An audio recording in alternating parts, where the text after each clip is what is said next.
This important disclaimer in its entirety. All participants of this ThugCrowd radio episode are characters. None of the stories told during these episodes are based on facts, truth, or reality. All works of fiction displayed during this episode that resemble real-life situations are coincidental and are not meant to serve as guides or tutorials to commit any crimes in any country. Please consult an attorney for local laws and regulations. And as always, trust your inner criminal.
I just realized again, interpreter was muted here. Sorry about that. Let's start it over again. Hi, everybody. Welcome to ThugCrowd. I am having the worst technical difficulties right now. I actually did. It just dropped me for a minute. Interpreter looks like it's muted still. No, it's on. I see it going. Oh, I got the feedback. 1 second though. But yeah, how's everybody doing today? Yo, not bad. Doing good. Pretty excellent. Yeah, chilling. Oh yeah. Anyone do anything cool this weekend? I slept. It was fucking cool. I'm just kidding. I didn't sleep. I did Western Regional CCDC red teaming. Nice. How was that? It was a lot of fun. Yeah. We basically just played around a bit, and then at the end we deleted the RM, RF/boot, and then power off. One of the boxes, and then if the teams hadn't changed the default password on their MySQL instances, I deleted like the database for the web app, which was like a media wiki, and I replaced it with a database just called Press F to pay respects. And apparently the Slack and Discord was just spammed with Fs for a bit. I had some emergency patches to apply this weekend. Oh, nice. Yeah, I lived a no-sleep life and got around to uploading those PowerShell script joints from the 24-hour charity thing. Oh, yeah, dude. Oh, that's awesome. Yeah, I saw that. Oh, yeah. It's been a crazy weekend. Definitely has. So tonight we will be talking to Mr. Bad Packets himself, BadPacketsReport. Excited to talk about all the stuff that they also see on the internet as well, because their feed is definitely top notch for weird shit happening. Oh yeah. Absolutely. So let's jump right into it. Actually, I realized here that I meant to swap the two top stories here. So we should do the FaceTime bug one first, and then talk about the first one listed after that. So FaceTime, what's up? So I don't have an iPhone, but I know that some people here have done or played with this, and what have people found? I guess. So basically, there's this kid who plays Fortnite. That was a big part of the story. But he found a bug where if you add your own phone number or somebody else's phone number into a group FaceTime chat that you're already on a call with them, you can listen in to their phone without them. Oh yeah, I forgot. That was a whole different part of the story. Is that apparently some kid had like independently found this before. It was someone else did, and the mom just didn't know like how to go about like the right avenue of reporting the thing to get it taken seriously. Yeah. Apparently, they reached out to Apple support, but they didn't get anything back from them. I mean, that's definitely like a thing that when somebody who's like younger, somebody who's not, I guess, well connected, it's really difficult to do any sort of disclosure, and that definitely highlights it for all companies and all sorts of like avenues in general. Like, what do you do if you are reporting a bug in something huge and you aren't a security researcher? That's a huge thing that's going to keep coming up. Apple's had way too many of these like simple UI bugs that are like just devastating. Like click 3 times on the login button and you got a root desktop, or add somebody's phone number to a FaceTime and just listen in on their phone. But they do the low level stuff so well, which is like kind of the pain. Yeah. Yeah, and it's not very long ago when we were talking about the remote like crash from Project Zero. Did anybody get it working? Not before Apple disabled it, unfortunately. Talking with Whitey Cracker earlier today, and he said that he had it working before they broke it. That's crazy. Yeah. I saw it. It was nuts. You gotta. Somebody was suggesting that it should be law in the United States that all recording devices should have the LEDs connected to the power. I kind of thought that was an interesting idea. Yeah, I'm surprised we don't see that more as like a. Well, I mean, obviously companies are disincentivized to do it, but put tape on your phones, kids. It's definitely a good best practice, though, to have that on any sort of device to have. Because I mean, that's not difficult to do either, especially if it's just a microphone. Just attach an LED to it. Yeah. So just be activated when there's power applied to the microphone anyway. So yeah, that's definitely a good thing. But yeah, there's a lot of interesting issues that came up. I saw some people saying that it wasn't really a bug and that it wasn't an issue. And then I saw people that were freaking out about it. There's just a lot of different weird perspectives, but I think the main takeaway is that it needs to be a thing where people can report the companies better. I think this kind of highlights it because this is out for 8 days. I mean, I can't imagine the scenarios where there are certain people just waiting for something like this to happen so that they could, do whatever they were trying to do, whether it's law enforcement or some, criminals. Like, regardless. Yeah, interesting to see how that bug just sort of floated out there for a bit. Yeah, it's one of those things where you always say design technology and features with like an abusive X in mind. And it's like this is one of those things where it's like big yikes. Yeah, absolutely. Well, the people that were saying it was a feature were definitely wrong. Like, I don't think that was intended to be used, right? Yeah, like, oh, this fucking guy again. I don't want to pick this shit up. Can you imagine if they actually did make that a fucking feature and they're like, yeah, it's the new spy phone or whatever the fuck. Yeah. Doesn't Donald Trump use an iPhone?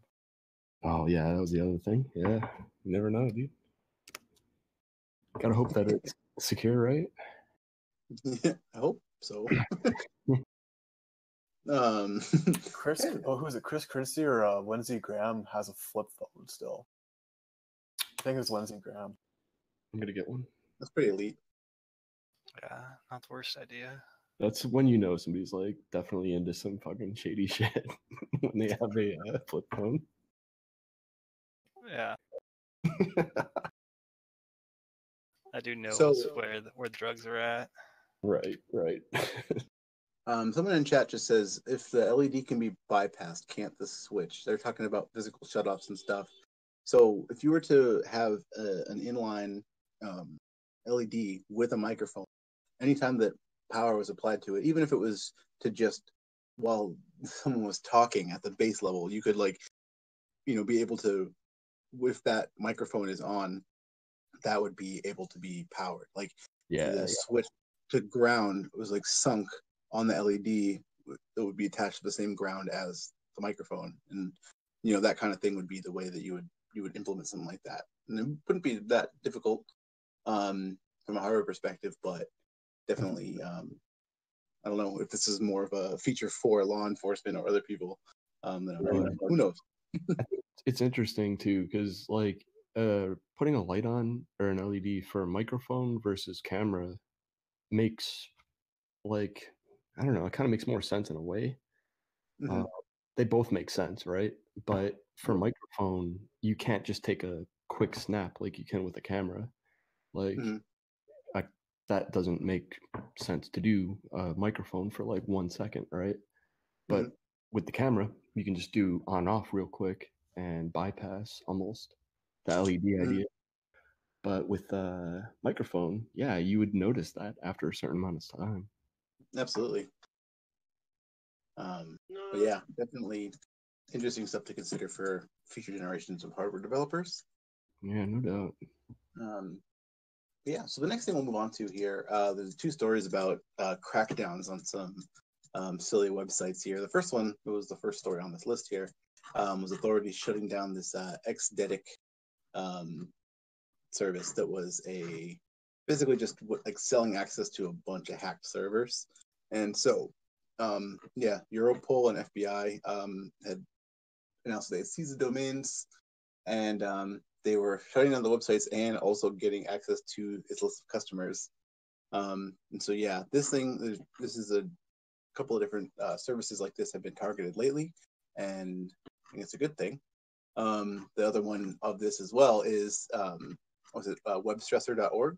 So webstressor.org got taken down a little bit ago, but now the law enforcement is actively pursuing these people who were using it and making actual criminal cases on them. So it's interesting.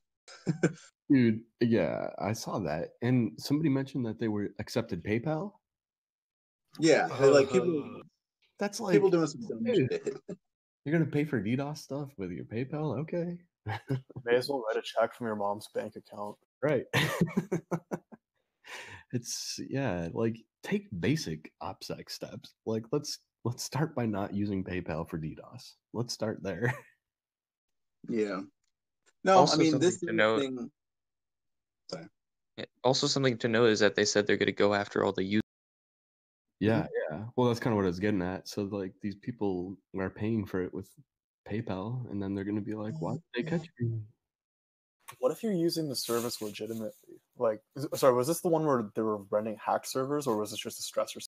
Well, we're talking about both of them, and they're kind of in the same context. There's really very, very, very, very, very few people are going to be using that for legitimate purposes of stress testing their firewall or network config. Most of this stuff is just strictly crime. It's just the same as these are only for these bongs are only for tobacco, kind of thing. There's one dude who's smoking fucking bugler tobacco out of a bong and throwing up after. That's pretty much it. I feel. That's a fucking great analogy. It's for research only purposes, educational purposes, botnet. Right, they're bath salts. These bath salts are only for bath use only. This potpourri is not to be smoked. This K2 Spice Sexy Edition. So yeah, it's the same thing. It's people are definitely using these things for crimes. There's not really a legitimate purpose. If you are going to do a stress test, there's obviously lots of tools. You can use things like Chaos Monkey or other sorts of random crazy repos that can do this for you. It's never a good idea to do any of this kind of thing, especially with your real info that is just mostly for crimes. So there's not going to be very much legitimate use for it, because people who are legit network people as well aren't going to go to webstressor.org. That's not like that's not the place to be. There's a different term for it too when like in the actual industry. Like if you're a network engineer, you're not calling it a stressor. You're typically saying something else. Yeah, I mean, there's a bunch of different like services that seem to offer this, and a lot of the people who do that are just covering. Like same with the Mirai kids who were doing the same thing. Like they were offering legitimate services supposedly, but it was just anybody who has DDoS mitigation in their LinkedIn bio, probably a user. Little known secret. So yeah, interesting though. Definitely lesson learned. I think the good thing though, the thing that's interesting about this is that in some of the cases they are trying to get the people who were using those into actual cybersecurity careers, which is cool.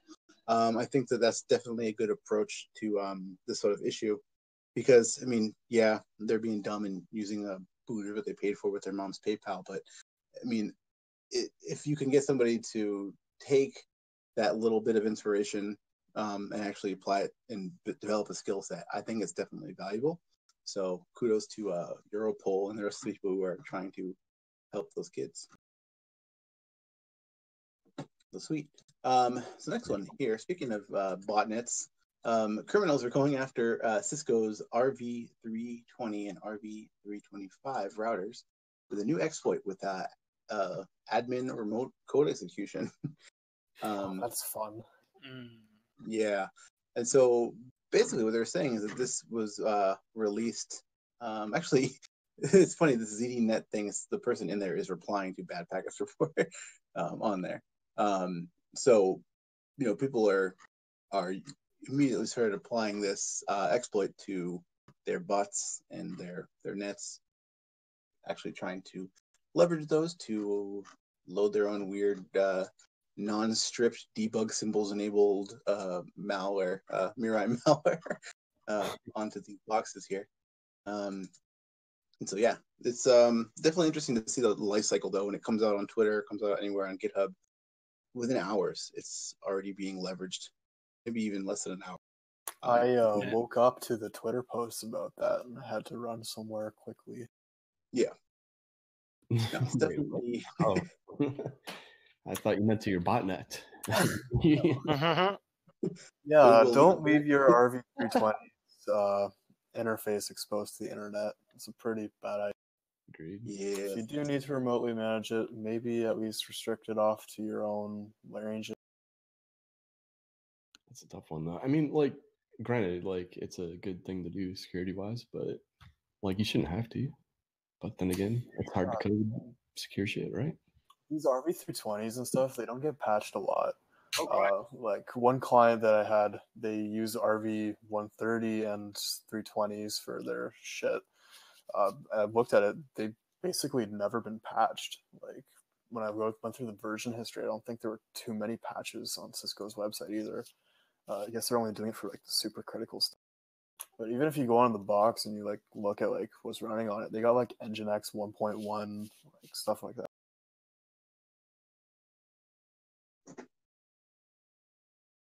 Yeah. No, I mean, it's also related to somewhat Hook's POC, which is in the cheat code section of our show notes for CVE 2018-18852, which is pretty cool. It's for serial routers, so check that out because he did that. Cool shit. So yeah, the next one is also concerning IoT devices. Got me mixed feelings here. So Japanese government is planning to hack citizens' IoT devices before the 2020 Olympics in order to secure them. So they're basically planning on, on Japanese networks and IP space going and like trying to actually break into them and apply more secure configs. This is something that is like the dream of a lot of people, and they're just like, I wish I could just break into every single one of these stupid things and put a real password on it. But they're actually trying to do it, and so they're testing the security of 200 million IoT devices, and everything from governments and infrastructure to people's homes are going to be in the scope. And so, yeah, I don't know if you guys have any thoughts on this, though, because this is definitely an interesting approach to actually handling this. That's a slippery slope. What do you mean?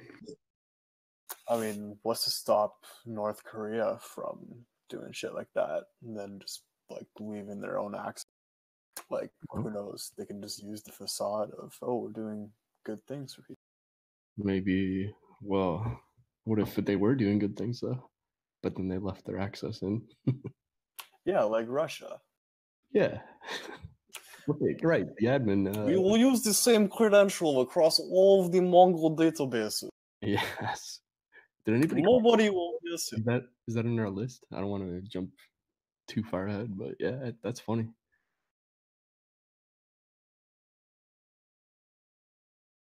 I don't actually think it is. Yeah. So let's talk about that for a minute. The Kremlin admin at Kremlin, are you? And like tons of Mongo databases. And there's a password hash associated with it too, I think. I don't know if it's the same in every single list or what, but I was interested if anybody found that. I read about it. I don't know factually whether they were all the same password, but I'm pretty sure they were. I think I read something like that.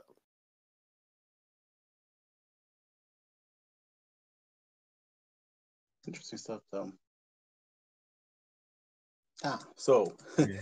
next one here. Wait, someone going to say something? No. Oh, okay. This next one here, if my internet loads, is about DNS hijacking. It's happening on US Gov domains, but this website is taking a very long time to load. Yeah, there's a lot of stuff going on with DNS lately. DNS is Yeah. like a huge topic lately. And so it says that Ars Technica cannot be reached. So props to everybody with their Cisco router vulns. But the DNS attacks, I guess, I'll just go off of what I read, was about there was some people that had basically like hijacked some accounts that had access to DNS stuff, and they just basically hijacked and pointed to new records, which they're probably severely understaffed because of the government shutdown at the time, and definitely leads to a really bad situation. Which I feel like I'm surprised that more horrible shit didn't happen to government stuff that we know of in the time of the shutdown, because people were just not able to afford to work. yeah, it's gonna be crazy to see what comes out of that. I'm waiting for it. I'm waiting for all these communications, you know.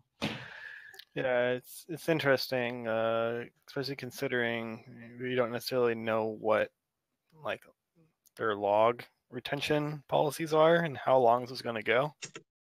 Yeah, I think usually government's pretty long because it has to be available for the public. So I don't know if that includes logs actually or not, but I would imagine that they have, excuse me, decent retention. But we'll see. Who knows? I know a lot of them were their password was expired when they came back in. So like entire data centers were and help desks were overrun with people resetting their passwords. Yeah. It's definitely sad to see, because it's just like people aren't making the choice to say I'm not going to work. It's just like I can't like physically afford to go to the office, and because of that, it just leaves booking stuff like this just happening, and people not even able to get information across. People are quitting. It's insane. Yeah, truly good job at like destroying everything. So speaking of destroying everything, my internet I don't know what happened. I cannot load anything now, so this is awesome. The next one that we have on here, though, in this cached copy of the show notes, is the pair PHP stuff, which I didn't read too much into, but I know that some of you guys know a bit more about PHP than I do. So, does anybody have anything to say about this? The only thing else was that it looks like somebody definitely backdoored it, huh? What did they get access to? Do you remember? Wait, what? Do you remember what they got access to? Did they just take over Pair Project's servers or what? Like credential reuse? I don't remember exactly, but I remember thinking that it sounded a lot like all the rest of these like software supply chain sort of things. Right? Or it's just like it's not like a news story necessarily, but it's just pretty large. I think it might just be ours because I can't load the article either. Yeah, what happened? Yeah, I got nothing on that link too, by the way. I can't load it either. Well, I was able to load it, but yeah, it's good for.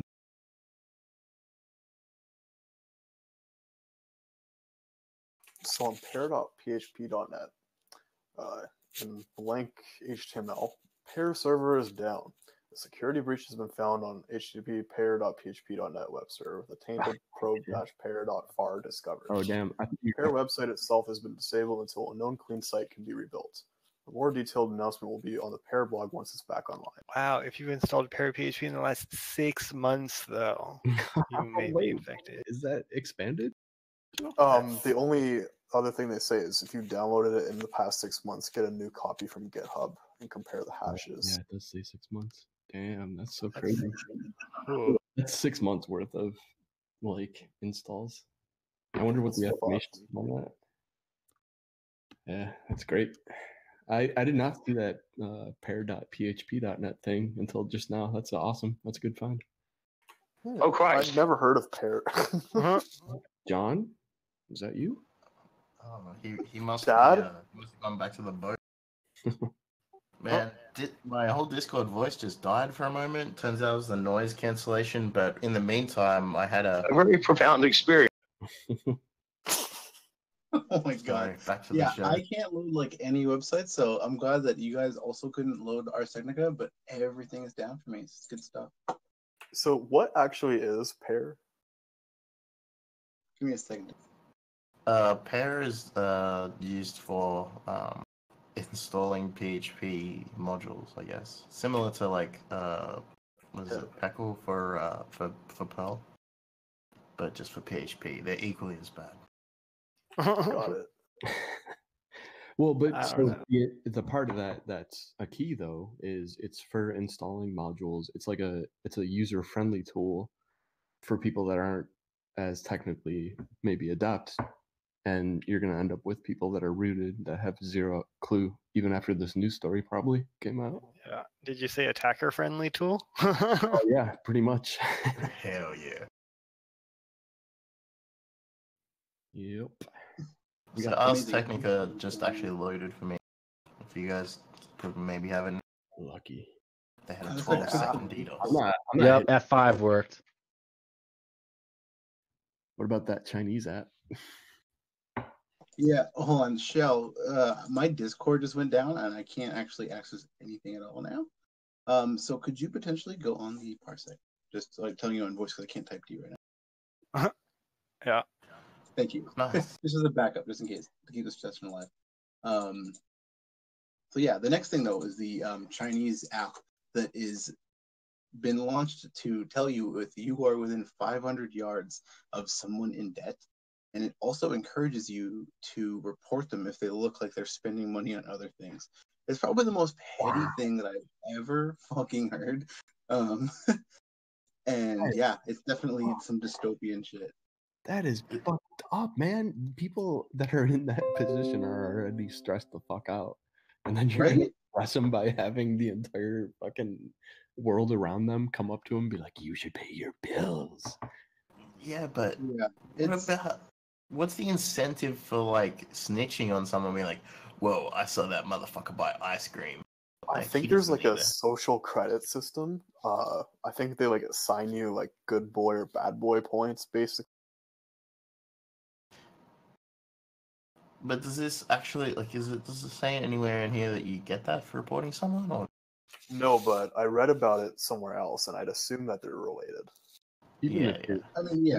I was assuming that too. There's been also reports of people in China like on like displays like in public that are just being named and shamed for like owing money or like jaywalking. Or jaywalking? Shit like that. Yeah. Yeah. But It's, I wonder if you could like manipulate the app in a way to mark someone as like being in, and then every time they like go on a date or something, like anything they do anything, and like people just start shunning them. They're like, what the fuck? I am sure that it has some vulnerabilities in it. Yeah. I'm sure that there's some Windows Server 2003 that has the backend for this whole thing. Oh yeah, I mean they're getting a data feed in from somewhere, and they're allowing people to submit, like companies probably to submit to this database. Mm-hmm. Yeah. And So probably for like the third-party access and authority on who is like quote bad person point finger, like that's interesting. If someone's able to easily manipulate that, and all of a sudden some row in a database is affecting how someone's treated in real life, that's I mean, dude, information dystopia. like Black Mirror didn't even fucking come up with something that evil. They literally haven't. That's a great idea, but damn, not only for Black Mirror, not real life. Let's stop this. What I wonder is if like a Chinese national who is like, let's say, living in the States might have data in this system, would I, as like an American, be able to use this to determine whether or not I would want to lend them? Well, you probably don't have access to the App Store, so you're gonna have to get behind that great firewall. Yeah, that's a good point. yeah, it's definitely scary as shit. Every time that there's a new thing that just appears that is state-sponsored, people oppressing software is just absolutely mind-blowing, and it just sucks to see that other countries then take this and they see it as a model for them to apply for behavior control. And I feel like I'm sounding like fucking Alex Jones, but that's just literally like what this is made for, and it's definitely terrifying to see that. Yeah. I'm going to call it now. In 5 years, there's going to be microchips in people's dicks. That's I don't think. Look, I think in the West we're pretty far from having this information like socially available, but I think we're definitely pretty close to having it like privately available kind of thing.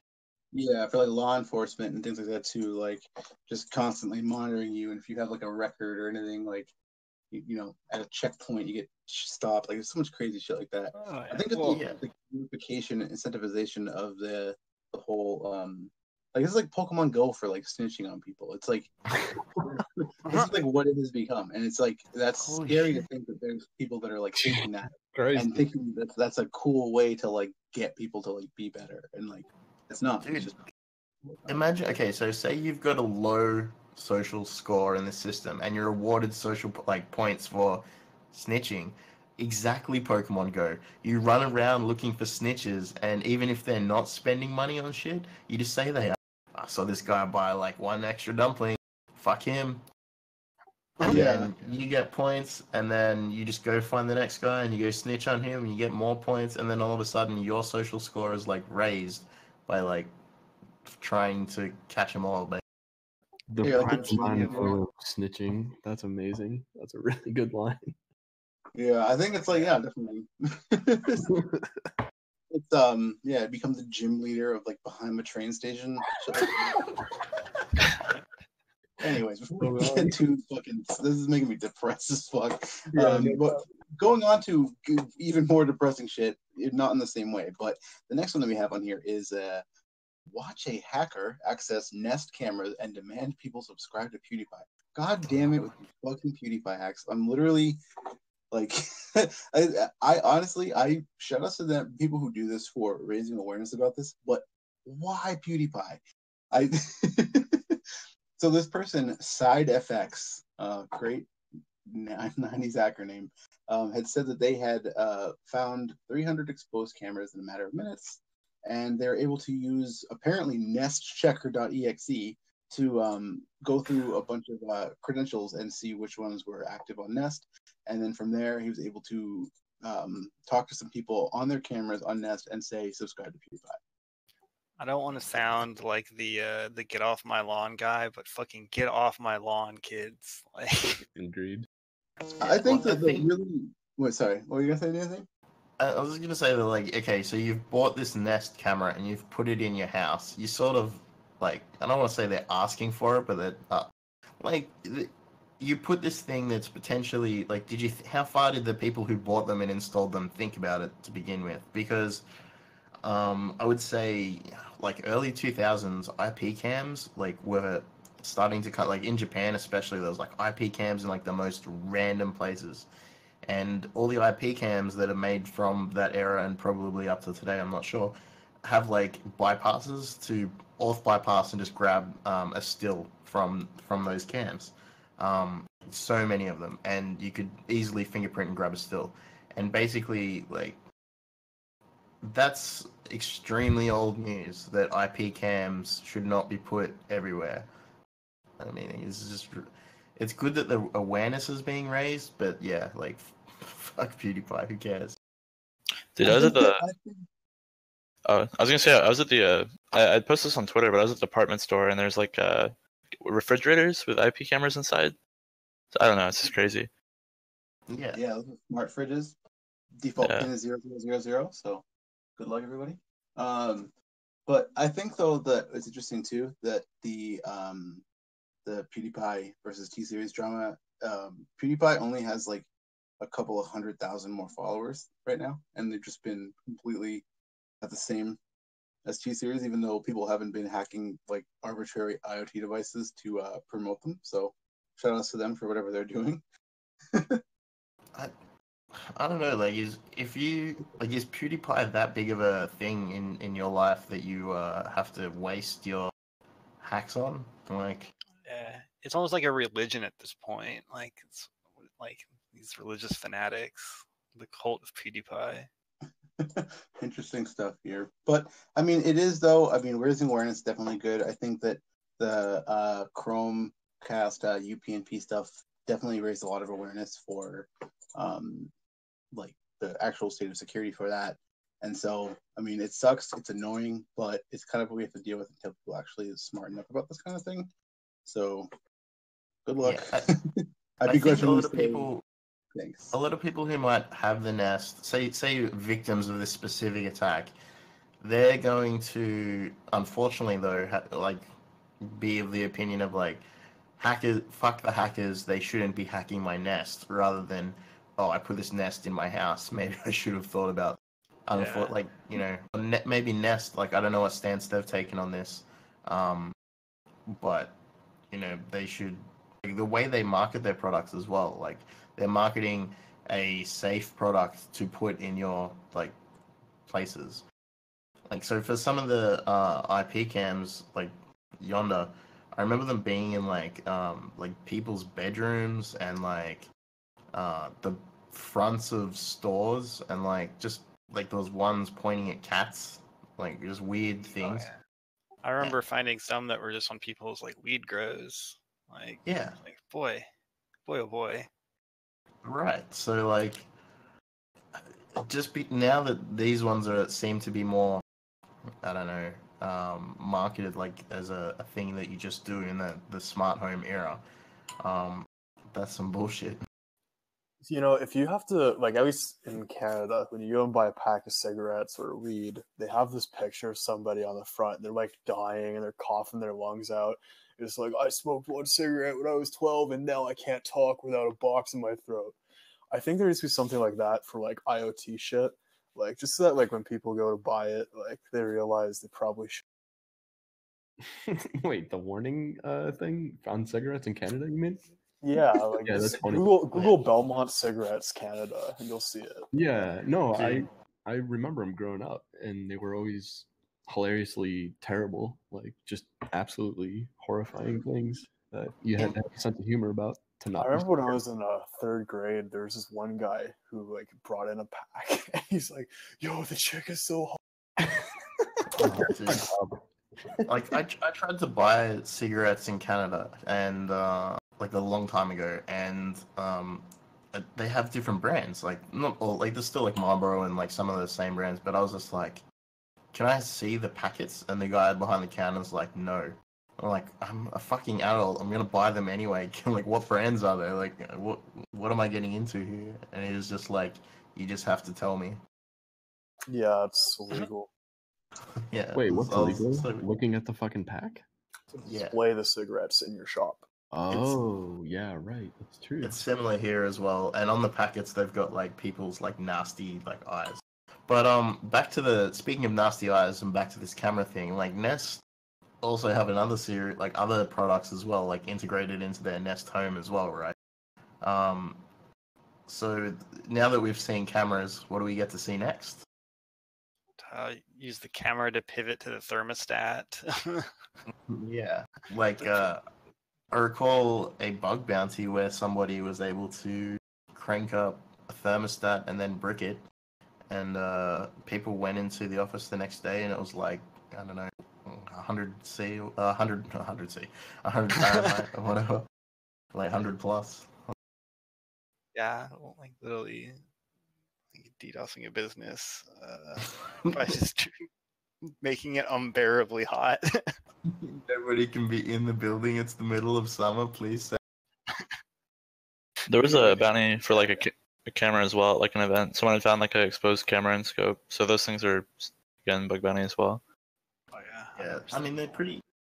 Like the camera technology, like the thing, it's no different. I guess if anyone hasn't hacked an IP cam before, they're not really any different to like the quality of a home rack.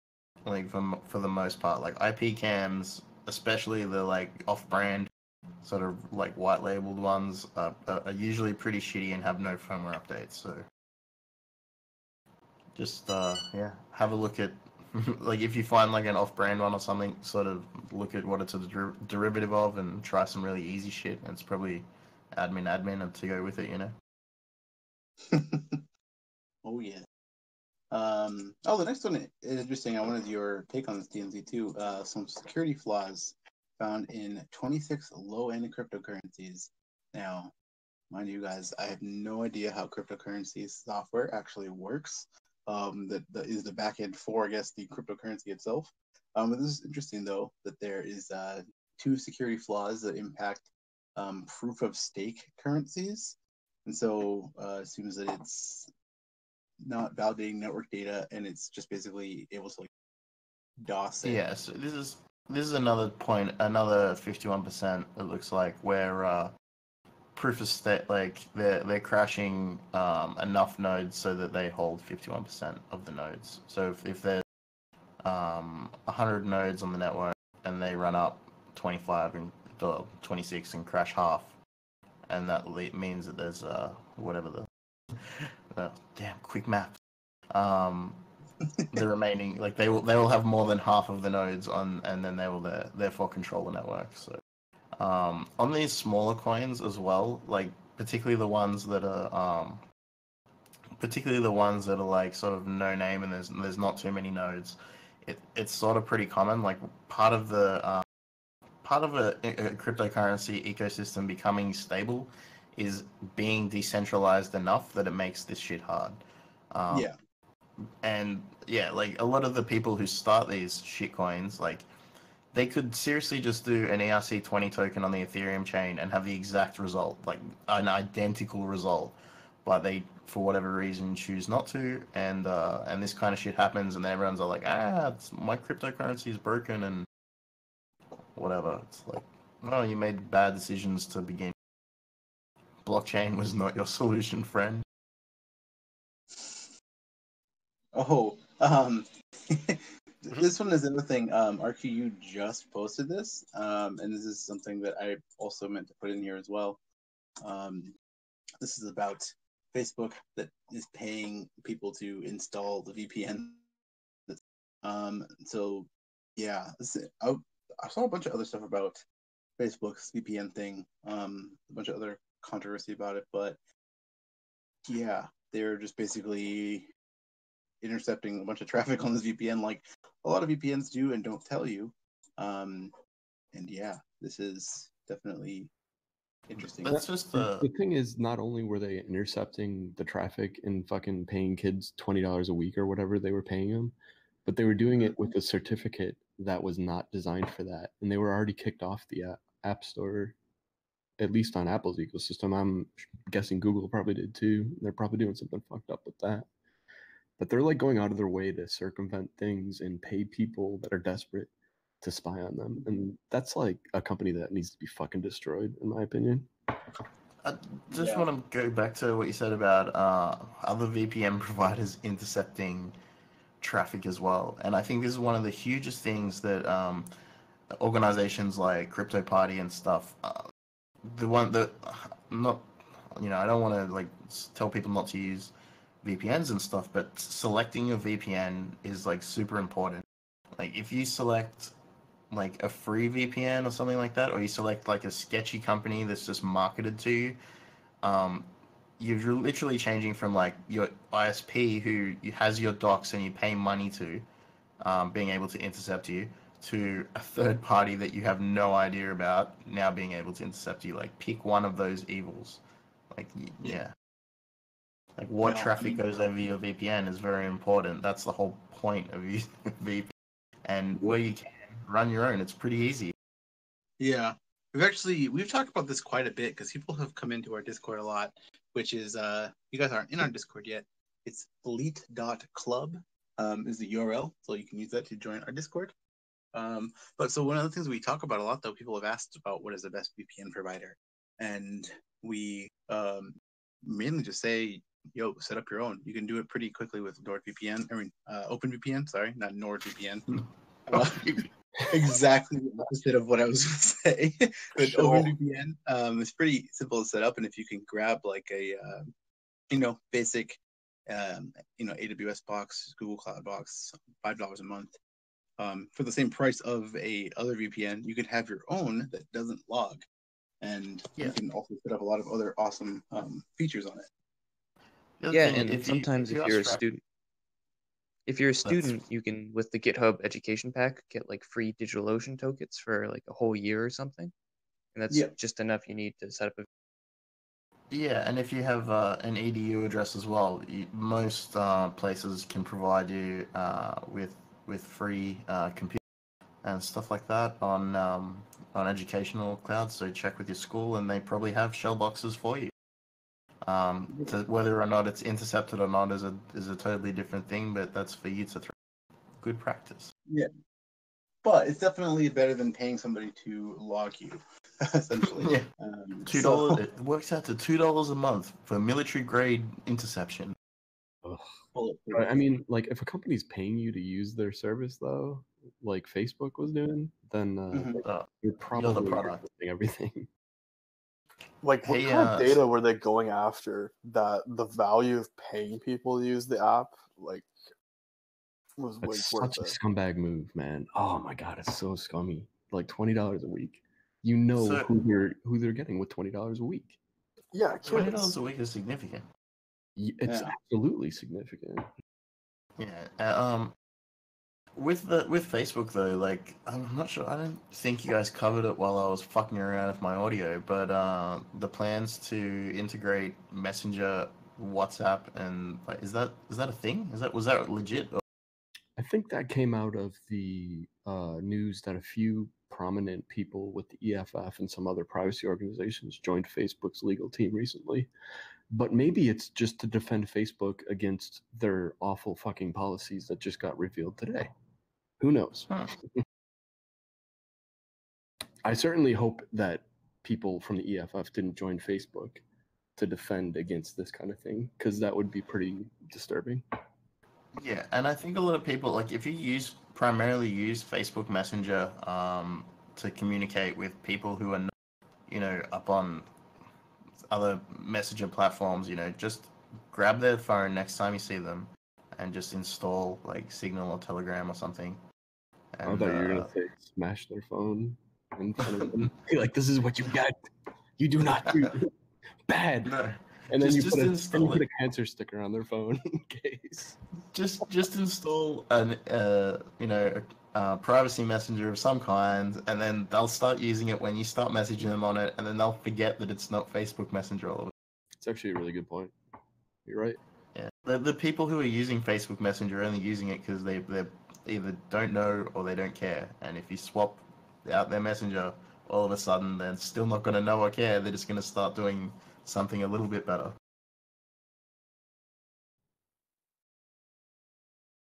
Absolutely. Wow, why is my internet so weird? So crazy. It's because you're not using the Facebook VPN. Yeah, I'm not getting paid that sweet $20 a month. I normally would. But yeah. Oh, so we have a bunch of awesome reads for anybody who likes that section of our show notes and cheat codes as well.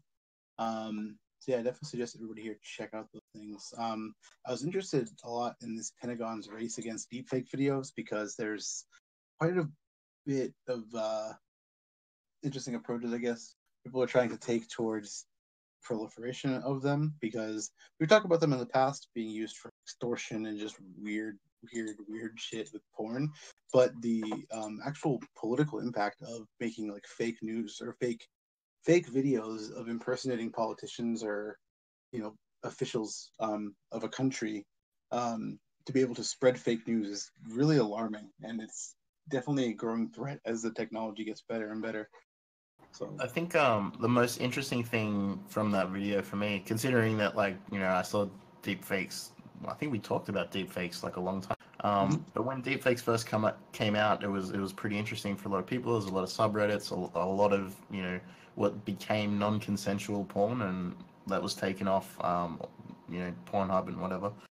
But what I found interesting is there's some software that they show where they have two videos side by side, and they're like the red line indicates the detection of a deepfake.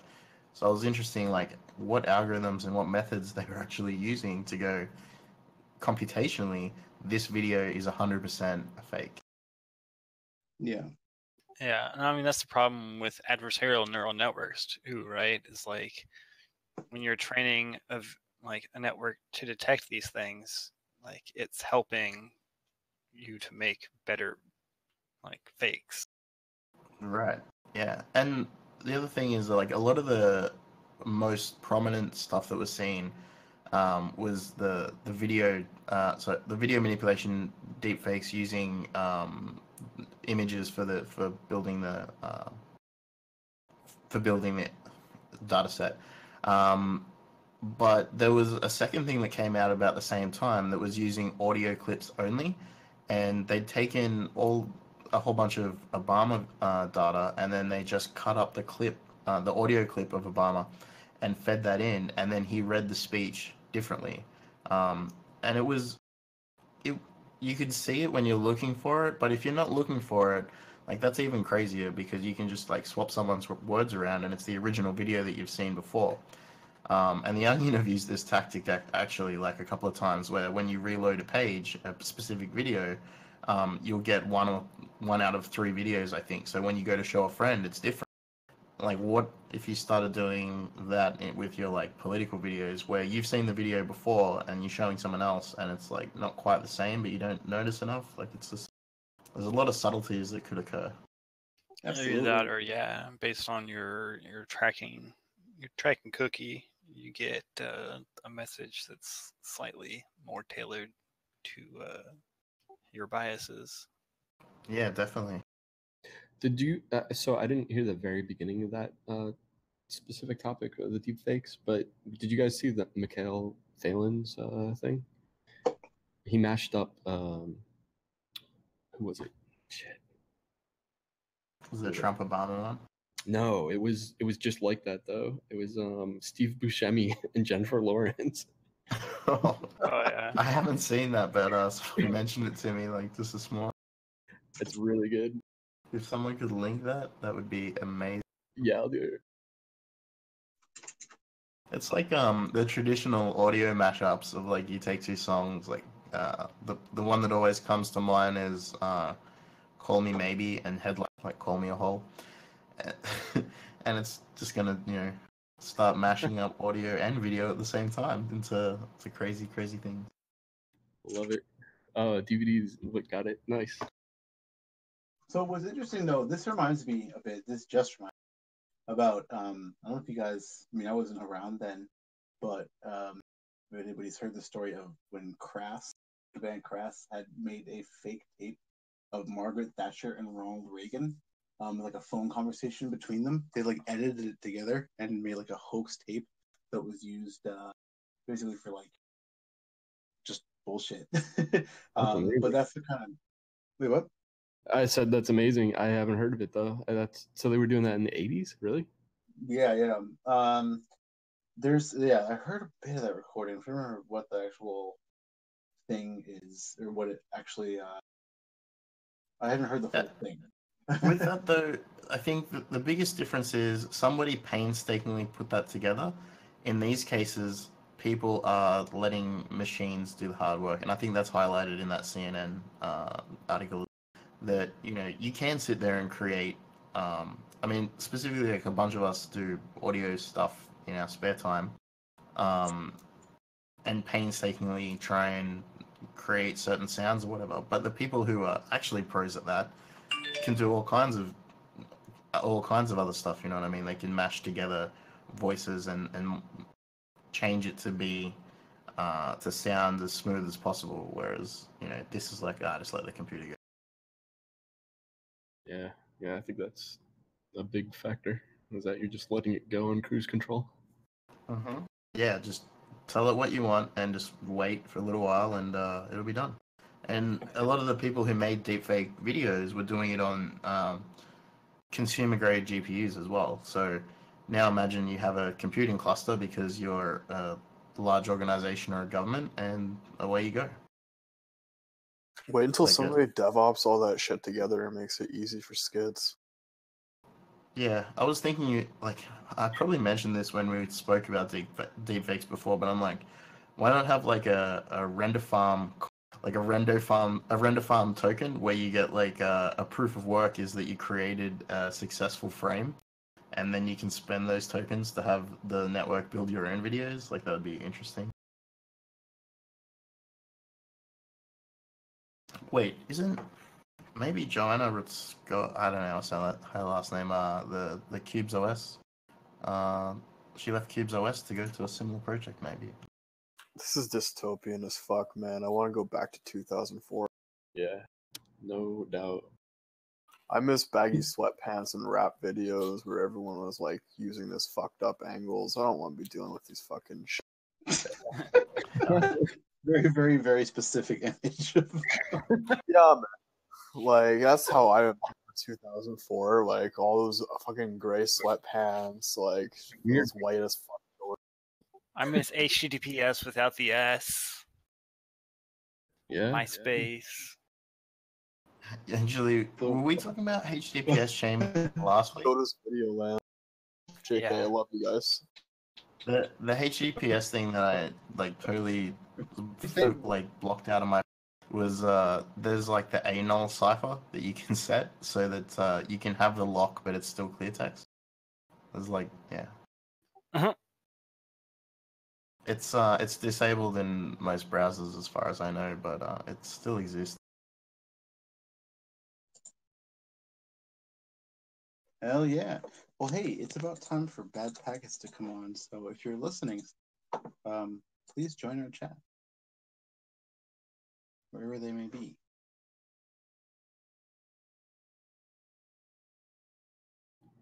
It's a botnet that has to actually assemble a deep fake voice. It's a combination of all our voices, and then it starts talking about things.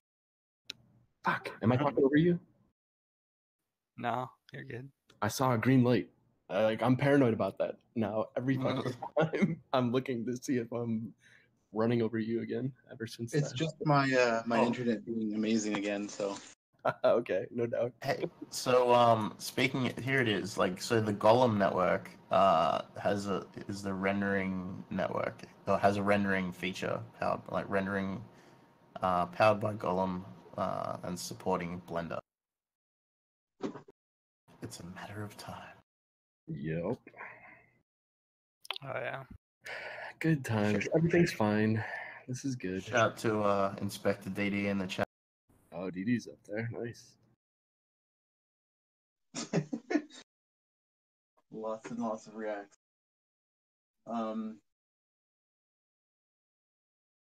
Damn, Does somebody point an example of it rendering? Is that you, DNZ? Yeah. So the Golem network, is a rendering network now. So Yikes. yeah, so this isn't applying directly like deepfake type stuff. This is for like Blender, I get. Like considering it has a Blender logo, I assume it's just doing like CGI stuff. But yeah, Hey, we'll get there. Oh, hey, is that you, Bad Packets? Yo. Hey, sorry for the delay. I was listening to the stream. Let me turn that off. Sorry about that. No, we need It's all power. We love 3-second tail delay echoes. So Yeah, no, I've turned that off. No, thanks for having me, guys. Appreciate the invite. absolutely. Thank you for coming on. Hold on, I'm waiting for these cars. Wow, wait, this slow today. I'm getting some bad packets. Yeah. But Yeah, yeah, it sounds like you guys have been having some trouble with your internet there. yeah, it's all me. I don't know what's happening. But the show must go on. Let's see. All right. Well, hey, thanks for coming and joining us, though. How are you doing? I'm doing well. How are you guys? We're doing pretty good. We wanted to ask you, I guess, just some basic questions, and then just let the combo go from there. So I guess, do you want to introduce yourself real quick? All right. Well, I'm Troy Mersch, better known on Twitter as Bad Packets. Been hanging out for a while, long-time lurker, first-time caller, and I'm happy to be here. Hell yeah. Happy to have you. Do you want to get a little bit into like what you do and just sort of an overview of your general operations and yeah. So right now, I could give you the full life story. Maybe I'll just give you the quick abridged version of kind of how I got into InfoSec. It actually started about 2 years ago. Had an unfortunate chain of events happen in my life. A couple members of my family passed away. I also sustained a pretty debilitating / crippling injury to my right arm. So 2017 was a pretty terrible year. However, I was able to pull myself up by my bootstraps.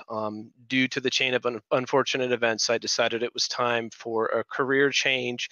I've always had an interest, more of a hobby in information security. My idol is Brian Krebs, and it really kind of started the fire for me back in 2017. I was able to collaborate or really kind of supply him with some information about a data breach, and the rest is history.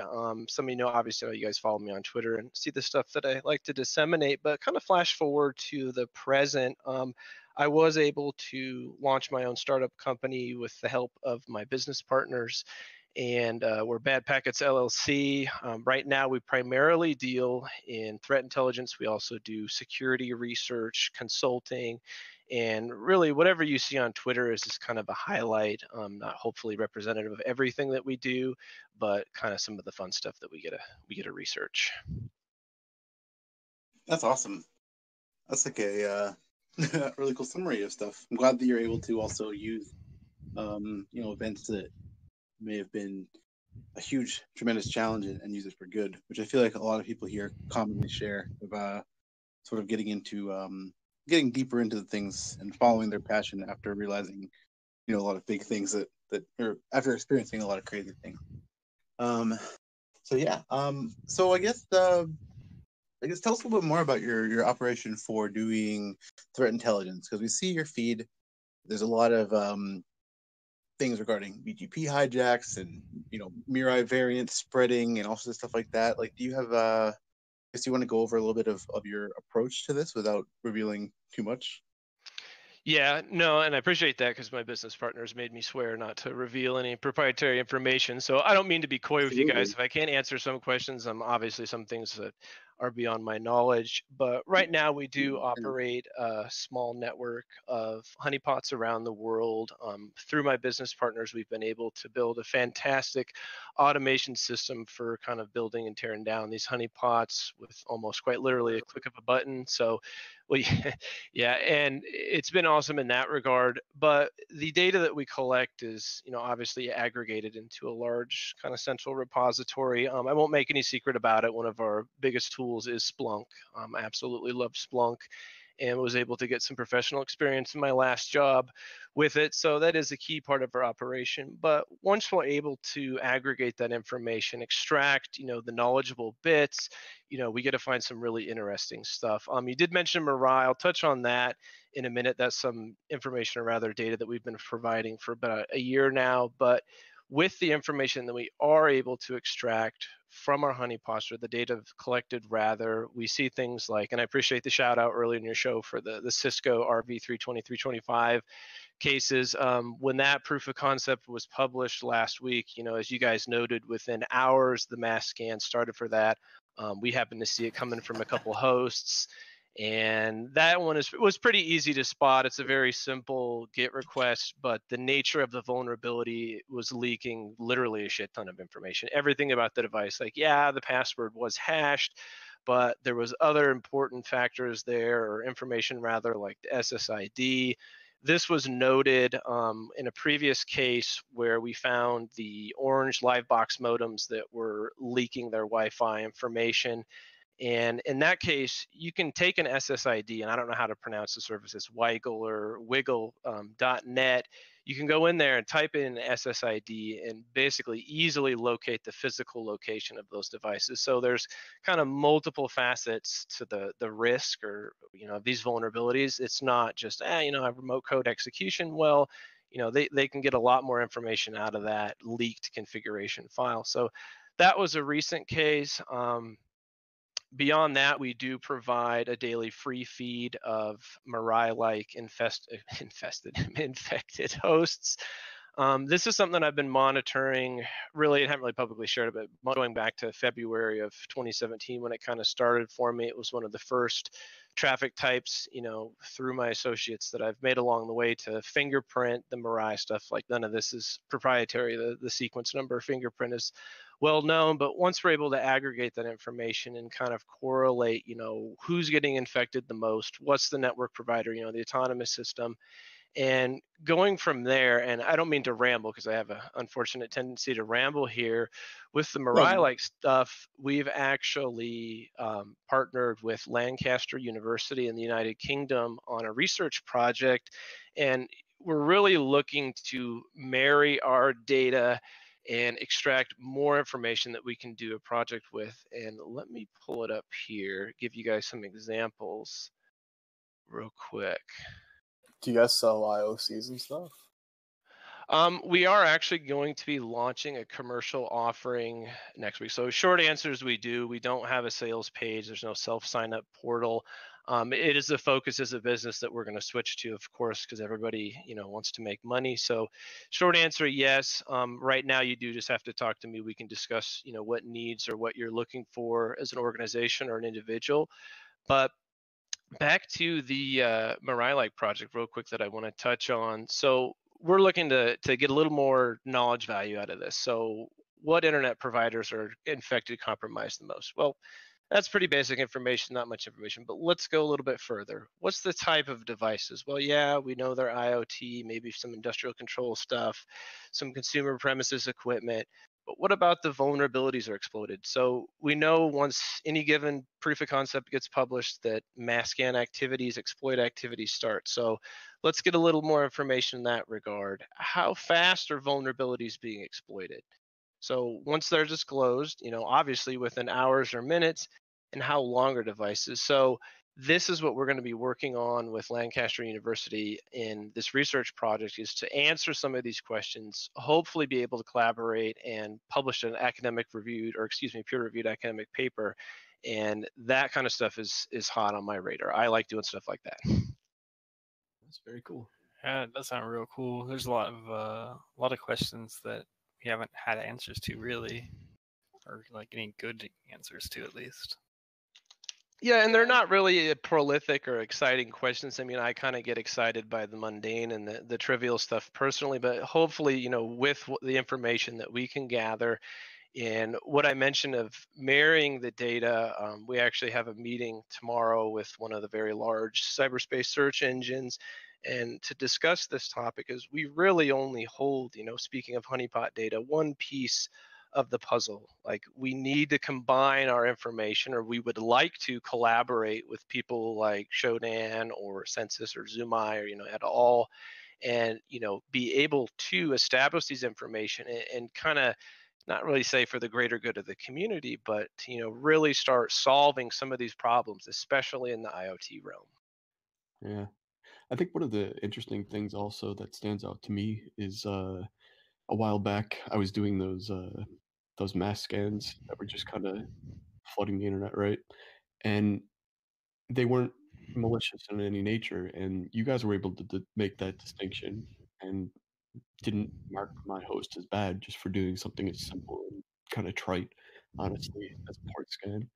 And that's something that I think holds a lot of value, because even my host provider eventually caved. But you guys had the like there was no real malintent aligned with that IP, and that's exactly right. Like, there was no malintent.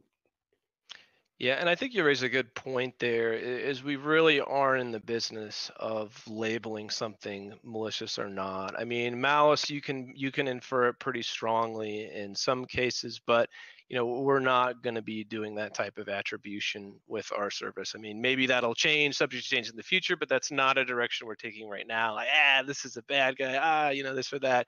This is not something that we're interested in doing. Okay, so you're more going after late packet, not packet, host, essentially attributes, you might call them. Yeah, I mean, we are more interested in the bigger fish, so to say. Is, I can't speak too much details of some of our ongoing investigations with law enforcement, but we want to go after the big guys. We know hosts get compromised. We know mass scanning, port scamming is not a crime, but in some cases, some of these providers become haven for certain types of activity, and they really market themselves, speaking of bulletproof hosting, which is kind of an antiquated term at this point. That kind of stuff is more interesting or more worth our time, or whoever, wants our assistance or consulting work, and, not just somebody conducting a mass scan. Nice. Interesting. Yeah. Can you speak a little bit to what your favorite hosts are, your favorite providers? Well, my most favorite host, probably can't, because that's an ongoing investigation, but we see plenty. Honestly, there's hosts like Novagara, which is related to one of our other good friends. I think, I don't remember what the name of it is offhand. I'd have to pull up our charts here. I think it was it's not Flocknet, Flocky, something with an F in it. But short answer to your questions, I couldn't rattle them off on hand, but we do have a pretty nice dashboard of hosts that engage in, or providers rather, that engage in that type of behavior far more than anybody else. Yeah, I would imagine it tends to cluster up, just because it's not go out and be like, yeah, we are accepting of this abusive traffic. Please come host with us. Yeah, and that's kind of, for me, where it crosses a line, is where you're promoting, kind of gray area, black hat, or, friendly, again, the term bulletproof hosting, versus, hey, we're cheap BPS provider, maybe we got to take on some sketchy customers so we can squeeze out a few pennies of profit. But in cases where it's marketed in a way that's going to be intentionally abused, really is the sole purpose, like that, to me, just, that's not what we're not good. Yeah. So for somebody who's actually going to do badness, what would you recommend? Well, I can't say publicly, but we have a pretty good list if you're really interested. I'll DM you. Yeah, thanks. You're gonna end it up again. So, here again is a role player, and this is all fictitious. So absolutely, research purposes. Yes. Yeah. Hacker role play. We're all white hats here. Yeah. So, so I guess I kind of wanted to touch on with you, because you track, Mirai and other sorts of, BGP hijacking, all sorts of stuff like that. What are some of the biggest threats, in your opinion, that have been growing in the past couple of years? Well, I think you kind of nail it on the head. It's really the same old story with the stuff, which, from my regard, being fairly new to the game, only barely 2 years at this point, but things like BGP, we hear rarely the BGP hijacks, BGP leaks. Some of it's kind of Hanlon's razor, where it is just a misconfiguration. It was not intentional. However, we see cases, one of the big one from last year, where the DNS provider for myetherwallet.com was hijacked. I don't remember now. That was back when I was kind of hot with the crypto jacking stuff. I don't remember what they got away with in that case, but it really just highlighted that, where if you're pro cryptocurrency as a store of value, well, people are eagerly looking to steal it. And to do kind of crazy things like level of BGP hijacks, which in that case I don't think was too difficult to pull off. I don't remember what the exact router type that was compromised that was announcing it, but anyway, I think that's another one that's a big concern. DNS hijacking, that was something you guys touched on earlier in the show. Stuff like that. And it's just these old protocols that have been very slow to adapt, either due to business requirements, or there's just not an incentive, or maybe there's not enough security incidents to justify that we need to make widespread rollouts. And that's obviously easier said than done, because the internet is a massive place of network operators all over the world with varying types of equipment. Other things that we've passed, I don't know, is BCP 3832, whatever it is, for anti-spoofing measures, is still not widely adopted. If you go on CADA or KIDI.org's website, they're always publishing their monthly list that you can still spoof IP traffic. So really, stuff like that, those problems that have been around for, really kind of risks have been around for so many years, they are still not being corrected. I think like a lot of the things like mentioned, like BGP, for example, it's inherently trust based, and there's that issue will exist while BGP exists.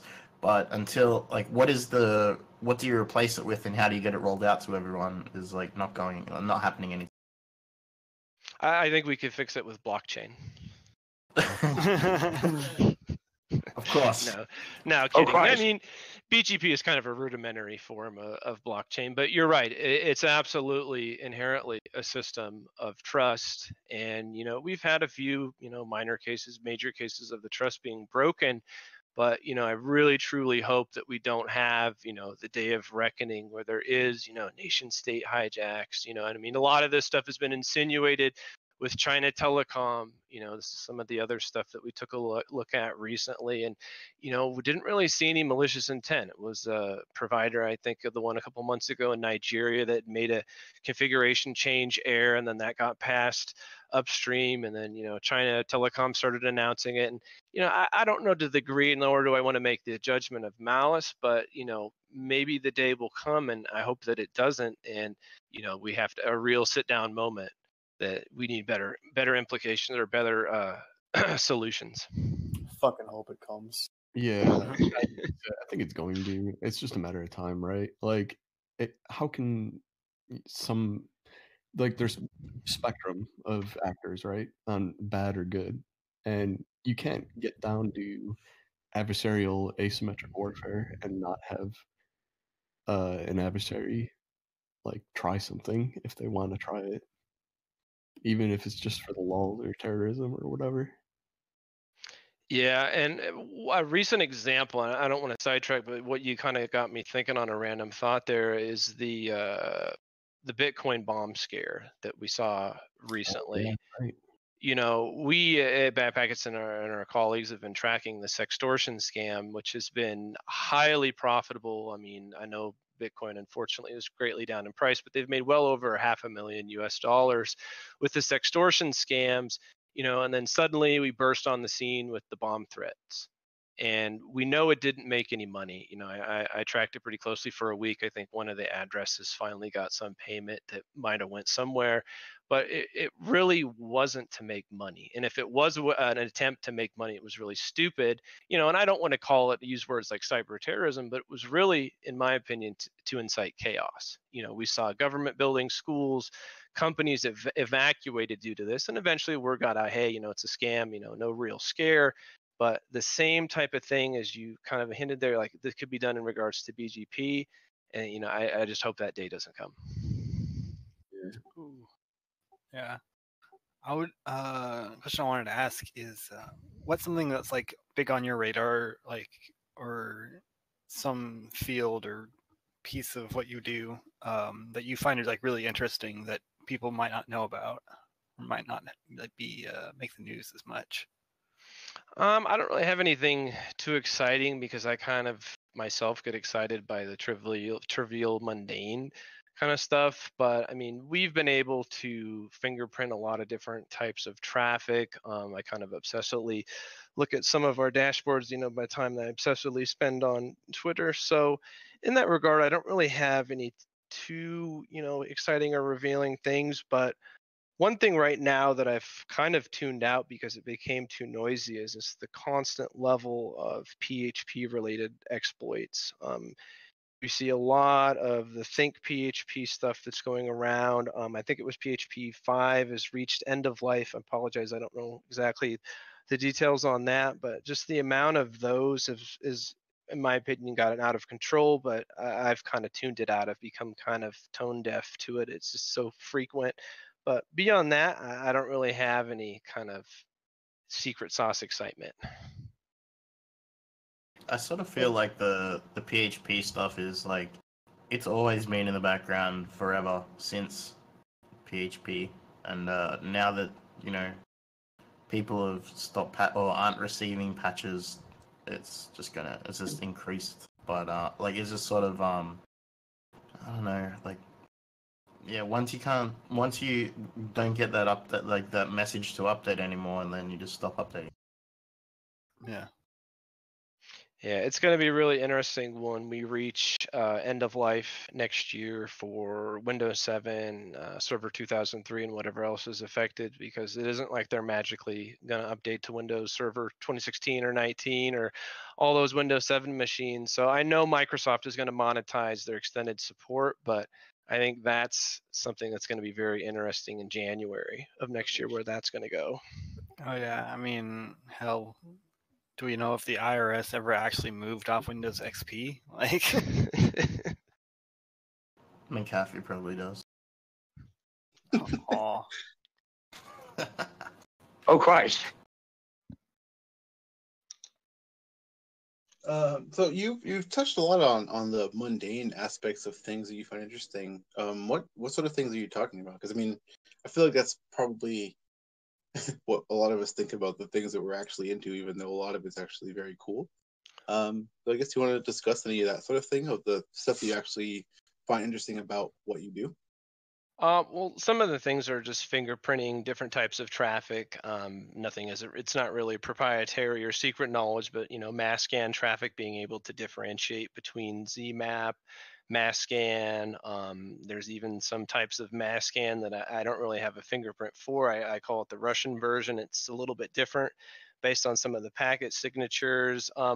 The Mirai-like stuff definitely is kind of what piqued my interest, just because of the sheer volume of it, and then being able to correlate, through the packet signatures that we know that it's coming from a Mirai-like infested host. I keep saying infected host, and being able to kind of backtrack and, collaborate with the other people that have the scanning side of the equation data to combine forces, some of the stuff that I mentioned before. But a lot of my time personally is building our intelligence dashboards, based on these packet signatures or, certain patterns in activity. Well, we see a high level of activity, obviously with telnet related stuff for the botnet, brute force SSH attempts, obviously not that exciting. A lot of Microsoft SQL exploit attempts. I mean, just all kinds of crazy stuff that, I get in the process of, tagging it, categorizing it, or looking for other types of patterns where the traffic's coming from. Botnet activity, obviously it's coordinated, especially with DDoS attacks. That all these providers or devices rather are compromised. Let's take a little deeper dive into that. And that goes back to what I touched on, what we're going to try to do with Lancaster University is answer some of these questions, connect the dots, and see what sort of, value that we can get out of that information. So one of the like some of the stuff, like you mentioned that you've only been sort of doing this for a couple of years, but we know that like just from some of the shitware that we see, there's variants of like botnets that are quite old that are still sort of going around. Like, do you get times where you're like, oh, I haven't seen this before, and then you're like, oh, I know what this is. This is just something that like, you know, like Zeus or whatever. Yeah, I get cases that it's new to me. I see some exploit attempt, and I'm like, oh my god, is this a 0 day? And like, nah, this is from 2008.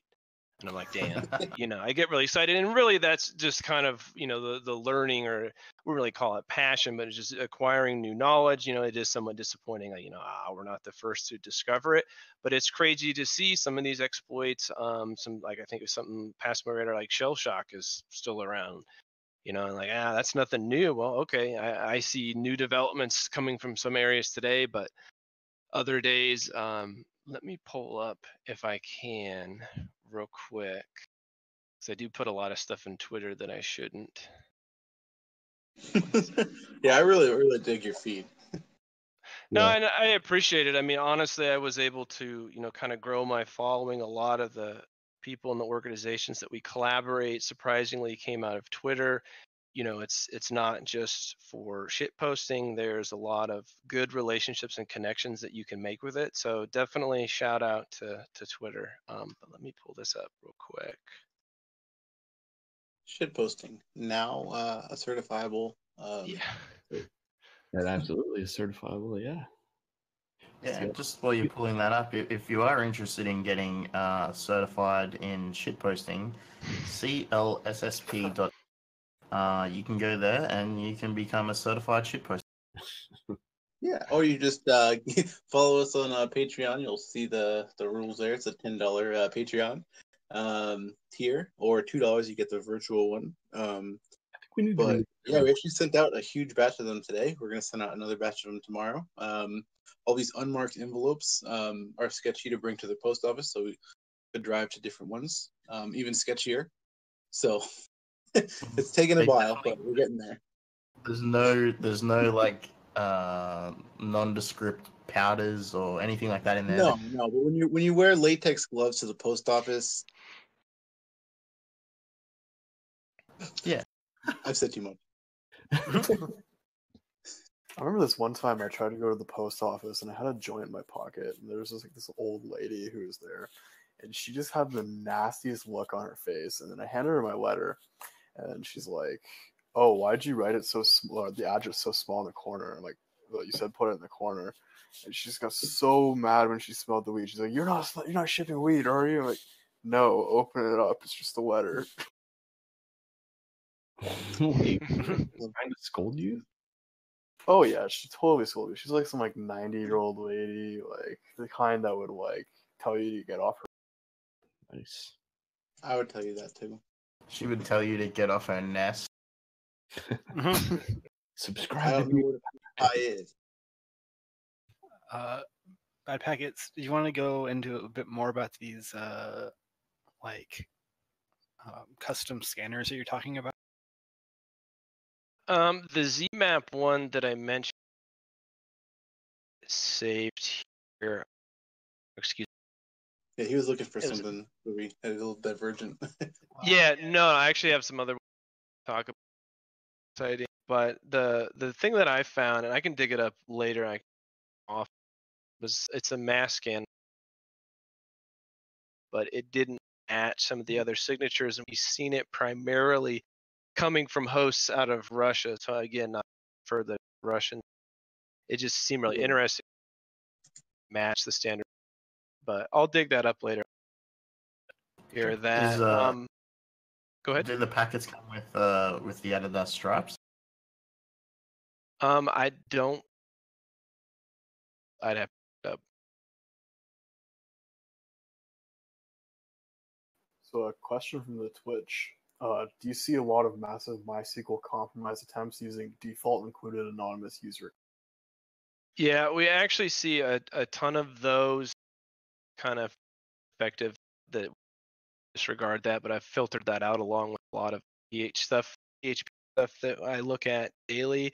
But it's some days,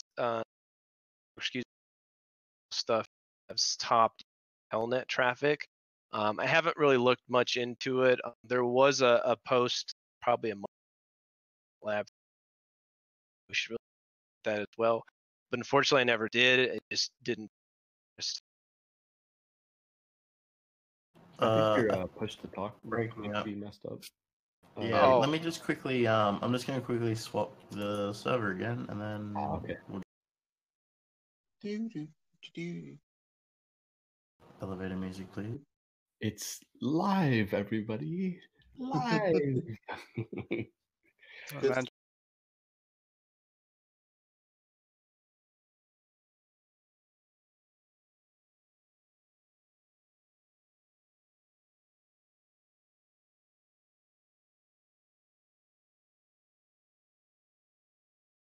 How's that? Did everybody return? Hey, I'm here. You stopped dropping out. Let's continue.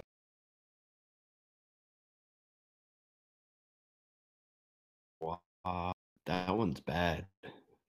Whatever just happened, that was really rough. Okay, well, anyways, so what's like one of the things that maybe didn't get enough attention that you like that you're looking at gets attention, like in the news?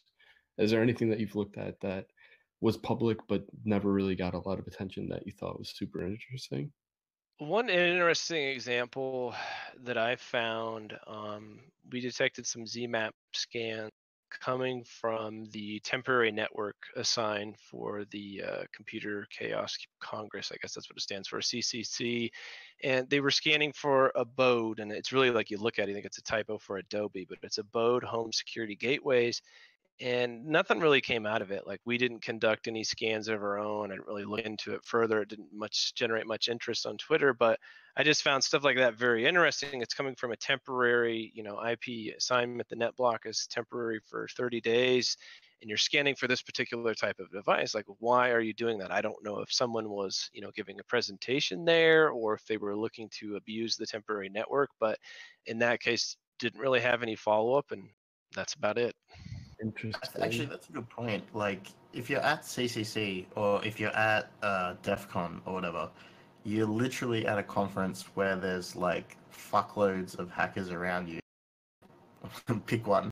Like, it's like that mob protection. They can't catch all of us. They were doing some pretty interesting scans from Triple C. I've heard different reports. It's kind of interesting.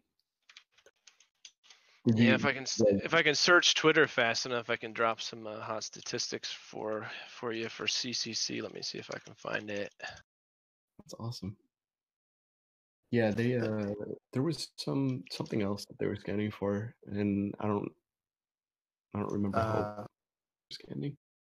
In Twitch chat, Plasmas has posted a motherboard link to. I don't think this is the recent one. This is a few years ago, where they invaded millions of servers with the internet is ours.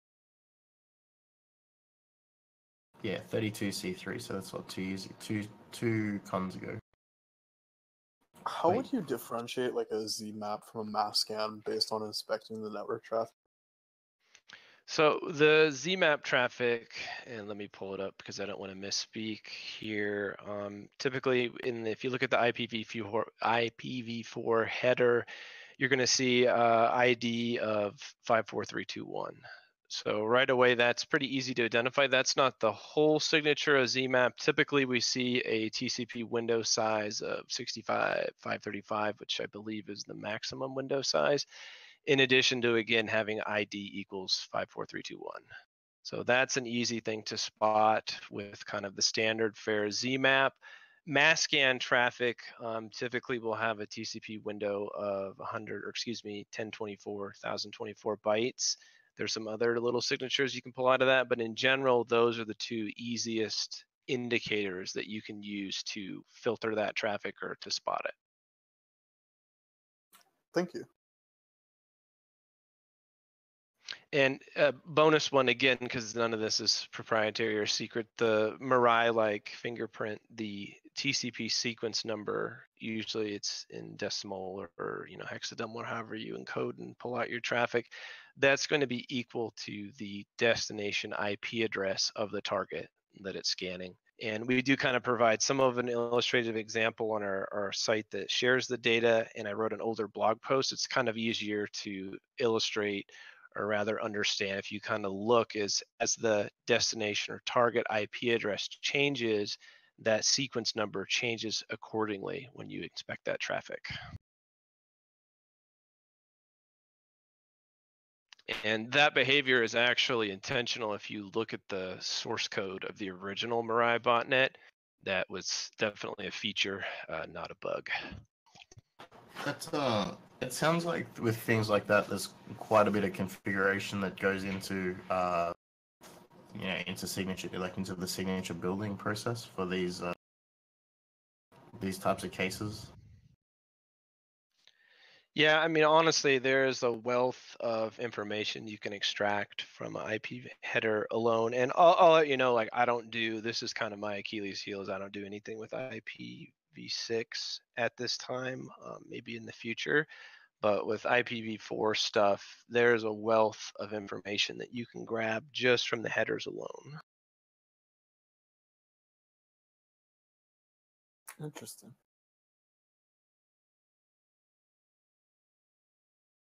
So for an attacker, what kind of things would you recommend looking for to try to figure out if what you're scanning may or may not be a honey? In that case, I probably can't provide too specific advice, more so because I don't have it, but it really is not or really speaking of the honeypot itself, but it's like, what are you scanning? And why I bring that up is if you're mass scanning the internet, you're not conducting a targeted scan. So, if you have a network of honeypots that can kind of correlate this evidence and know, we see a lot of mass scan activity, we know that it's not a targeted attack. So if you're looking, speaking of air quotes here, as an attacker to pick your target, well, choose your targets wisely. If you're going to cast a wide net, chances are pretty much you're going to hit somebody's honeypot. So it's more of choose the target wisely and not just kind of opportunistically scan the entire internet for stuff.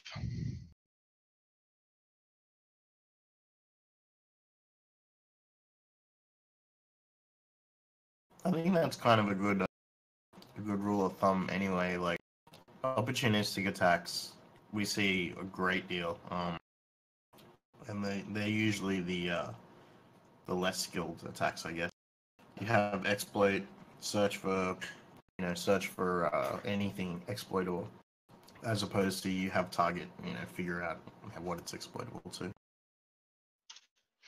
Yeah, I mean, with that being said, though, if you're out there, please don't discontinue your mass scans. I mean, looking at some of our honeypots that have caught some of the recent stuff with the Cisco stuff, or even the Orange Livebox modem cases, they weren't really even targeting the proper services or the destination port, really. It was just kind of low effort mass scanning.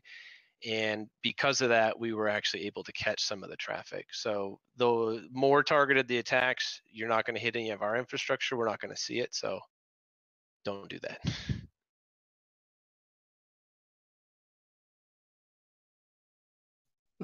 Keep it lazy. Yes, please. Can you give people an idea of, so there's definitely, I know there's people listening that have kind of multiple hats that they wear, right?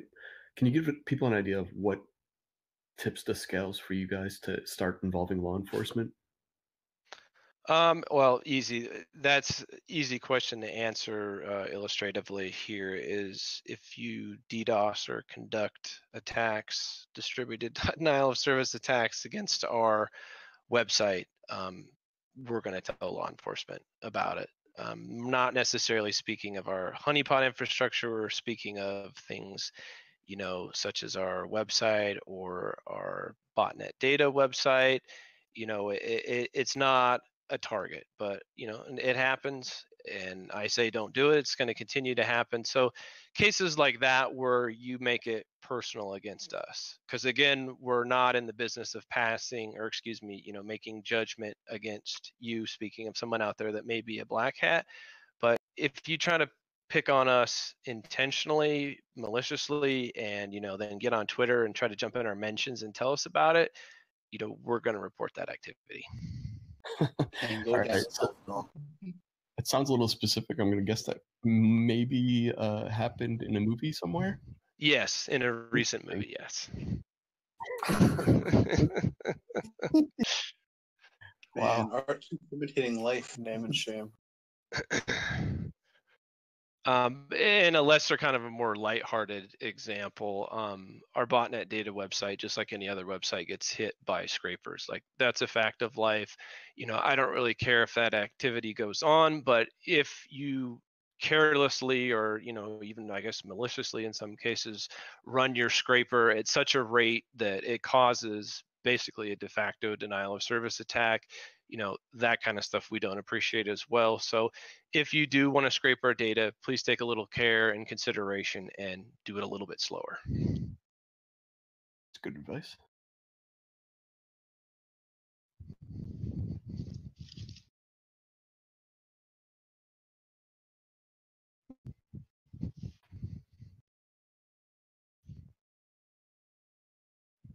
So I guess what are some of the approaches that you take to sort of scale and move your operation to make it bigger? Because I know that you're saying more targeted attacks aren't going to hit your infrastructure directly, but are you like actively developing, I guess, more ways to be able to honeypot that kind of stuff, or is it just sort of?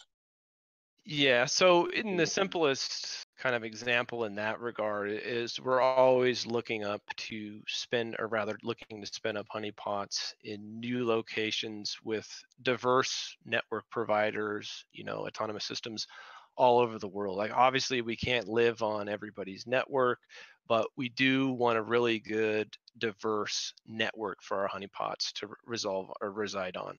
We don't want just to spin up, not that anybody would spin up anything on Amazon, but if we just stuck with one service provider to spin up our honeypots, is you're really going to miss a lot, or really you're just hindering your visibility. So we look to have diversity in the countries that our honeypots are in, the network providers, other factors like that. But again, you have to have, if you're going to cast a wide net, regardless of all this, we're still going to catch it. But in the cases where, maybe like in the case with the orange Livebox modems that were predominantly in France or Spain, had we not had visibility in these regions, we may have never detected those scans. Now, do you see a lot of things, I guess, that are like targeted towards one specific geolocation too? Like, so if you're in like a specific area and say somebody's only targeting one country, are you able to detect that, or are you seeing things like that specifically, or is it more just mass scan? Yeah, no, short answer, yeah. I should have came more prepared with some of my dashboards here, but we do have a honeypot presence in Russia, and we kind of see some crazy Russia on Russia action, or some kind of former Soviet states. I don't know what the technical term is. Those kind of countries only targeting our honeypots in Russia. So short answer, yes, is we do see some sort of I don't want to say geopolitical, but we do see some action like that going on. Yeah, that's interesting, because I was seeing some of the stuff that you posted about like new Mirai infected hosts that are attacked by country and stuff like that, or they're being propped up by country. And interesting to see the breakdown of it by country for specific exploits and malwares. Yeah, and I wish I could offer more insight on that on our daily tweets, because right now it's just kind of top 10 countries, top 5 providers. I mean, you can go to our website, mirai.badpackets.net, and grab that data. If anybody wants CSV export or API, I mean, we provide that. very easily to anybody who's interested in that. But in regards to like the patterns being able to correlate from there, I mean, obviously China has a massive problem with their IoT and a lot of their security practices that they've been on the top of our list for a while. But if I could pull up, I wish I could pull up one of the old graphs that I may actually have to do a new one soon for 2018, is when you kind of look at it at the macro level or looking at it over a period of time, like a year, you do see some pretty crazy trends. Let me dig it up and I'll post it in the channel, even though it's old. Give me one sec. Graph shows. Nope, that's not it. Yeah, my problem is I put too much in Twitter. Twitter should not be my repository for this stuff. I mean, Twitter should be everybody's repository for everything. I'm gonna replace like Git commits with tweets. Immutable ledger. All right, I found the graph, and again, you can't really. This is just kind of more eye candy. Let me just post it in the channel. But as you begin to gather the larger data sets and make them look pretty, let me dump this in the voiceless voice channel here. As you can really see, some kind of crazy patterns and activity stand out. So this one was for 2017 to whatever halfway through 2018, but activities where we saw the Satori botnet coming on the scene towards the end of 2017. You're seeing crazy activity as devices in Argentina. I believe that was the Huawei 0-day that was used popping up. So again, mostly eye candy in this case, but you can really kind of see some crazy patterns pop up over time. Flash forward to week 19. I had to break this down by weeks. In 2018, like Mexico had a major problem there for a while, but it's just curious to see, especially even with Russia that continues to top our charts to this day, like where the timeline there where they started popping up at the end of 2016, and really there's just been no remediation efforts to correct the devices, and they just continually get reinfected over and over and over again. Have you ever made like relational graphs out of all of the data that you've picked up, like maybe Neo4j? No, I've been multiple people try to introduce me to stuff like graphistry and other applications, but I just unfortunately have not gotten into them. It'd be really cool to be able to like play around with them in like Neo4j. But yeah, it's kind of hard to get into. Yeah, I mean, with that being said, I'm happy to share our data if anybody wants to do that. I mean, speaking of Mirai-like stuff specifically, more than happy to give you a dump of our data with the enrichments, which is just, a country and autonomous system like that. And definitely hit me up if anybody wants to do that. It's a kind offer. Thank you. Free data. The best kind. So do you have any predictions based on your data of what is to come with the state of the internet and IoT and everything like that? It's a good question. We don't have. I wish we could say that we got some cool, machine learning, AI, predictive analytics stuff. We don't have anything like that at this time, but really is not as exciting as it sounds. It's going to be more of the same. IoT isn't magically going to become secure in the future. I mean, I know you guys talked earlier in the show, like in Japan, that they're going to go access it. I don't see activity like that happening widespread, especially happening here in the United States, but might be wrong in that regard. But it's just really going to be more of the same. Some things that I observed last year that wasn't original to our research, like scans for Hadoop endpoints, high-powered nodes out there continually being compromised because their endpoints are exposed to the internet when they shouldn't be, stuff like that. All these data breaches that we read about all the time. And it's Elasticsearch that shouldn't have been exposed to the internet. Oh, this was not properly secured, or there's no authentication involved. So in that regard, I don't have any predictions for some hot new thing like that. It's more of the same, and it's just not getting corrected.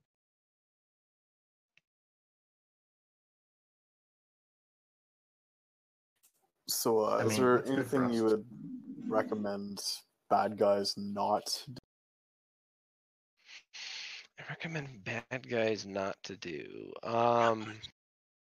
Well, I can recommend, again, this is just something that I saw in a movie once, is if you are a botnet operator and you do start engaging in direct messages with me, on Twitter, let's say, because that's how it went in the movie, don't do that. Don't brag about your exploits. And don't pretend that, that you're not involved with stuff as you're trying to say that, oh, it was my brother's uncle's cousin, running this botnet. Don't do that. Yeah. What was the line you like? Don't flex the self docs. Yes. Also, first rule of flexing: don't flex first, or at all, really. But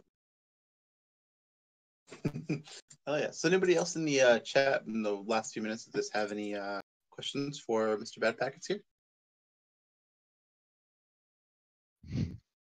Somebody wants to know the name of the movie that keeps getting referenced. The movie I spoke of recently, if you want to go to krebsonsecurity.com, you can read all about it. That's krebsonsecurity.com. Yeah, Krebs on Security 2019. Produced by Krebs. Do you know if Starring does Krebs. anything with his port scan data? I'm sorry, say that again? Do you know what Krebs does with his site logs or anything? Do you put them in an IOC feed or something? I don't know. I should ask him, honestly. I don't know what he does. I'm sure you could probably firewall like half the skids in the world if you had some of that data.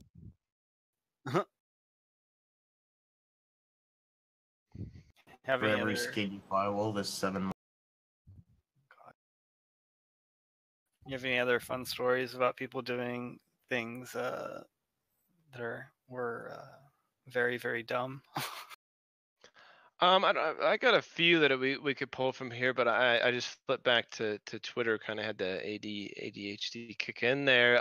Back to the CCC, so the 35CC, the most recent one. We did a little traffic analysis of the temporary net block we spoke of earlier. It was just for 30 days. So of the traffic that came from that net block, that prefix, 75% of it was ZMAP scans, 24% was mass scan, and 1% was HTTP request.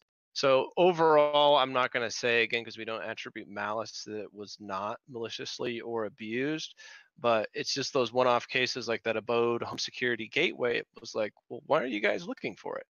And again, this was in a conference that I attended. I don't know if somebody gave a talk, but it's just those unanswered questions that we'll never know. Maybe years later, some exploit will come out, but stuff like that, I don't know. Plasmaz1 in Twitch asked, what's the biggest thing you've learned in this adventure? The biggest thing I've learned is be humble, admit your mistakes. I'm new to the field. I try to present stuff, as objectively as I can. But, during the crypto jacking era of my life, I really got tired of CoinHive and, speaking of them as an organization and to see how their product was abused. So, I got a little maybe passionate about that kind of stuff.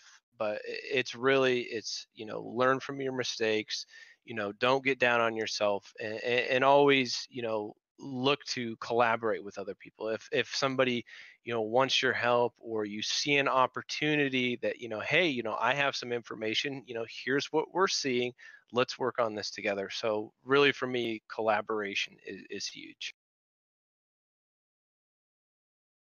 Yeah, definitely. There's a lot of people that are doing similar projects, and it's like, the thing is that not one person will be able to aggregate all of the data in the way that they would probably like to, or in a way that they could even see themselves trying to do, because there's just so much data and information that is just constantly hitting everybody every day. But yeah, it'd be nice if we all had some massive feed that we could tap into, but as you say, that's never going to happen. But with that being said, it's always good to say, hey, are you seeing this? This is how I've built a lot of relationships, met a lot of good people along the way, especially through Twitter. is, hey, what are you guys seeing? Like, hey, I've located these C2s, or, hey, we see this. Let's talk about it together, and before we disclose or publish our findings, let's just make sure that we have the facts straight. And I do see one question, sorry to interrupt, one question from the chat. The DerbyCon stuff, I don't really have any comment on. I've never attended that conference. I have seen the unfortunate fallout on Twitter. Some of the information that was leaked was pretty disgusting. But, me being new to the field, I'm not going to say that, I'm immune to that kind of stuff. But, I really hope as a community, like, that's not the direction that InfoSec is going. Bling bling. Thanks for ready. Yeah, absolutely. Thank you. Definitely looking forward to more information from you. Seeing where your project goes. Definitely gonna hit you up about those about the data sources, because we're always looking for that kind of stuff as well for our own purposes. No, absolutely. If you want to have a conversation offline or in private, I'm more than happy to share the information we have. Beautiful. Yeah, no, awesome stuff. And so, yeah, thanks everybody for hanging out, and thanks everybody again for being part of our community. And I was actually about to pull up this Patreon list again. I forgot to, because internet is so bad. I literally can't load any pages. We'll double shout next episode, but thank you. Yeah, I'm just gonna start putting people in the show notes. That was but yeah, so everybody who did, I know it's been a long time coming. Logistically trying to get the CLSSPs up and at them and out to everybody has been tough, and so I thank you guys for your patience. I sent out a big batch of them, as I said earlier, and so if you are a $10, or if you've ever been a $10 Patreon subscriber, you get one, and I'm sending out another batch tomorrow. So anybody who does want one, I've seen them on Twitter, definitely go for it. And when you do get them, make sure you take a picture, put it on your resume. We'll probably start a LinkedIn group to verify anybody who has them. And I think we can probably publish the serial numbers as being legitimate, just in case people do try, which I hope they do. Yes, that is true. We have the page load. I feel like I'm in like 1999 internet right. Everybody who gets one has a serial number associated with their CLSSP. A lot of them are special. If you are somebody who's been on the show or somebody that I know, I'll give you a special meaningful numerological serial number. So we'll put the list online somewhere, people's handles. Here's a Patreon list. I meant to shout this out so long ago. So thank you to Rob Poners, Walski, Sterling Archer, Matt Houserath, Tony Velarde, Gabe Ortiz, Hammer Keyboard, Dead Rabbit, Derek Cooley, Talon, Mayur, James, Josh Glenn, Rain Macau, A. Nealon, Delesh Mystery, Shuze, and Chaos, who just this as well. Thanks everybody. You guys keep our stuff. We have a lot of awesome stuff planned for the future, and we are on Spotify and iTunes, which you can those links in our show notes. Everybody here, we are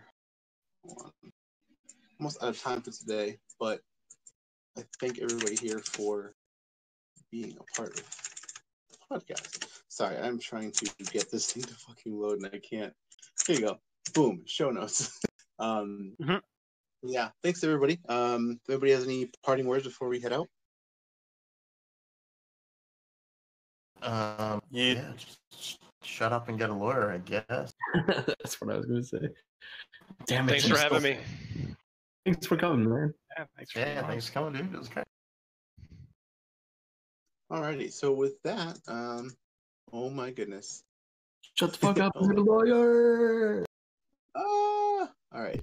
You need me to hit the off button? Got it. I can do this for once. Alright. And boom. Alright. Thanks everybody. We'll see you next week.